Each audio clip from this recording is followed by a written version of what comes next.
Welcome back to Signal versus Noise, where we take unusual options activity and examine what's happening beneath the surface.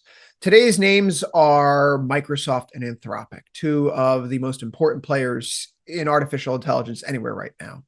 It was on Thursday, May 21st, that reports had emerged that Anthropic was in talks to rent servers from Microsoft running their custom Maya 200 AI chips. Microsoft's stock initially popped about 2% pre-market and then faded to close slightly lower on the session.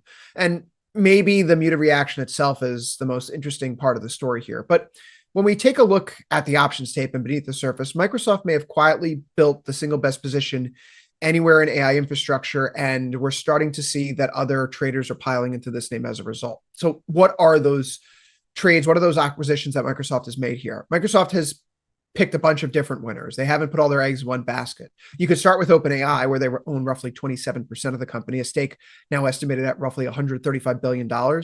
They invested just a mere $13 billion to get there, while OpenAI is committed to approximately $250 billion in Azure consumption. So that relationship alone on its surface has transformed Azure into one of the core AI infrastructure platforms anywhere on Earth.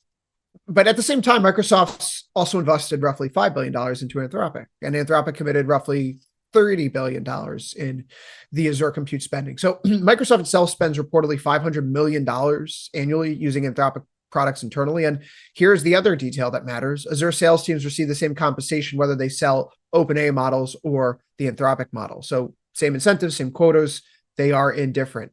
And Microsoft is telling you through that particular sales methodology that it's viewing itself less as a participant in the model wars, as more of an infrastructure player that is underneath all of it. So the growth at Anthropic here, why Microsoft wants that diversification, Anthropic's growth is difficult to comprehend. In January 24, it was running at roughly $87 million in annualized revenue. By December 24, that number had reached $1 billion. By December 25, it was already $9 billion. And then by just February, it was up to 14, $19 billion in March, April, $30 billion annualized. With this second quarter now, projections are approaching $44 billion here. It's been astronomical. And Anthropic went from roughly $87 million to $30 billion in about 27 months. Salesforce, by comparison, took nearly 20 years to reach those same kind of numbers.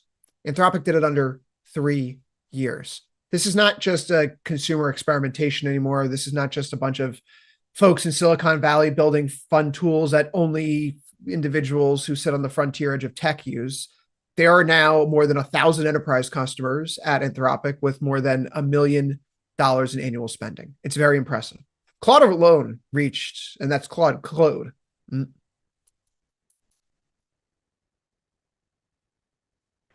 The company now reportedly has more than 1,000 enterprise customers who are paying more than $1 million each annually.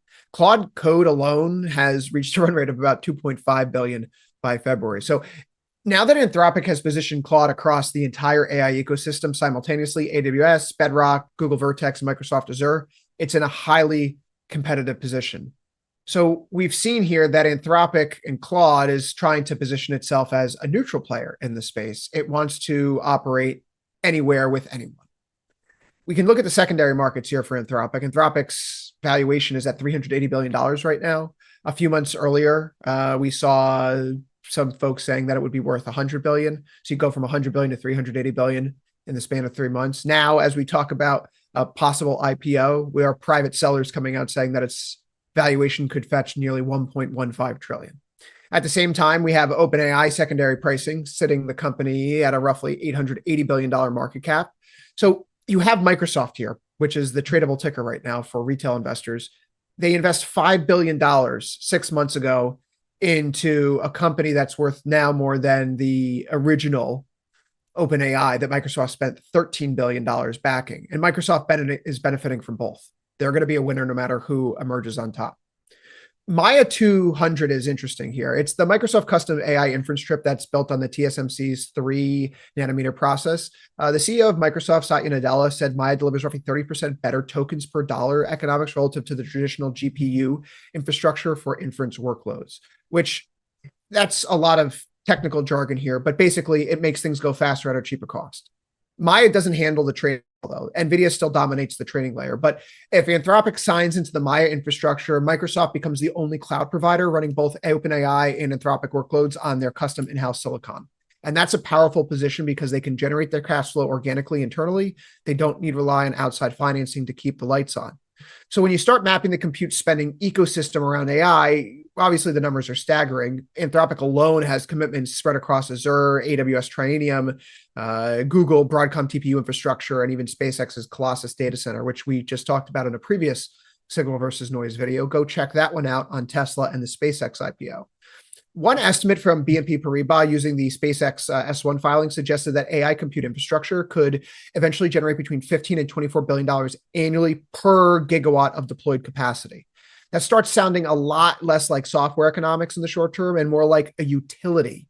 We've noted this disclosure or this difference evolution before, how semiconductors are moving away from the boom bust commodity cycle and starting to act as if they are on the same par of, say, national security or energy security for a given country.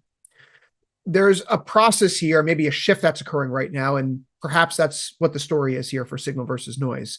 Microsoft is clearly still viewed as a software company first. That's why it's traded closer to, say, the broader software complex than anything that's happening with AI infrastructure itself. But they're starting to turn the ship around, and there may be a story here where they're looking more like an AI infrastructure landlord of sorts, rather than a supplier within the infrastructure supply chain itself.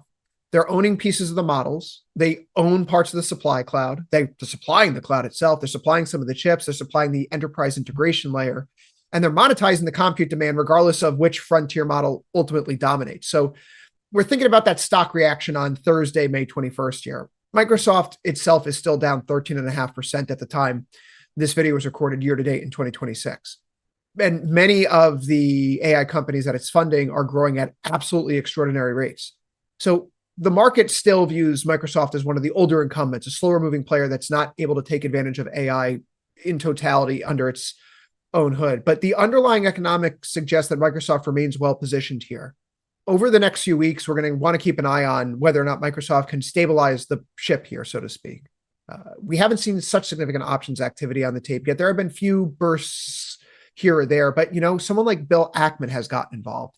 And he's had an interesting strategy the last few years. Anytime one of these Mag 7 companies have a PE over 30, he basically sells it. And when one is in the cyclical low with a PE around 20, he buys it. It's worked. He's in Microsoft for the same reasons, it would seem. The valuations are quite low compared to the rest of the space.